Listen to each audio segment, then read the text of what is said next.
He's known as Spain's Robin Hood, and now he has quite a following. Juan Manuel Sánchez Gordillo, a leftist village mayor and regional politician, is leading this march against the Spanish government's austerity cuts. In the 19th century, local bandits stole from the rich to give to the poor, he says, a kind of collective Robin Hood. In this economic crisis, capitalists and governments do just the opposite, rob from the poor and give to the rich. Sánchez Gordillo gained notoriety earlier this month for leading raids on 2 supermarkets in nearby towns. We did it in an organized way, he says, taking basic foodstuffs to deliver to an NGO. But we hit the powers right where it hurts the most, and that's why the authorities are nervous. Most of the people taking part in this march are unemployed farm workers, union leaders say, and dozens of them took part in the recent supermarket incidents. Like Andres Amaro, a jobless farm worker with a wife and daughter. I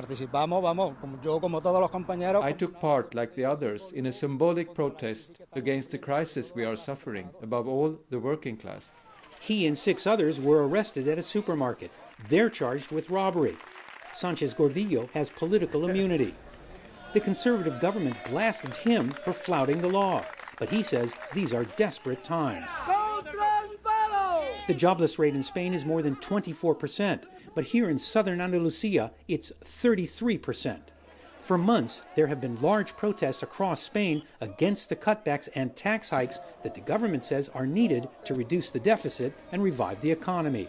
But Prime Minister Mariano Rajoy has vowed to stay the course. Right now, we see no sign he's going to change. All we see, he says, are police, arrests, repression. This day, civil guards protect a wealthy farming estate as marchers pass by. The marchers take a break and plot their next move. Suddenly, they rush onto the estate through a hole in the fence before the civil guards can stop them.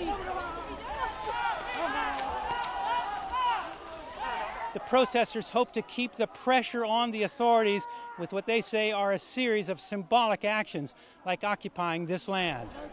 A standoff ensues, with some protesters deep inside the estate, refusing to leave. For these followers of a man now seen as a modern-day Robin Hood, this is just one of the first stops in a 3-week-long march aimed at getting the world's attention. Al Goodman, CNN, Hornachuelos, Spain.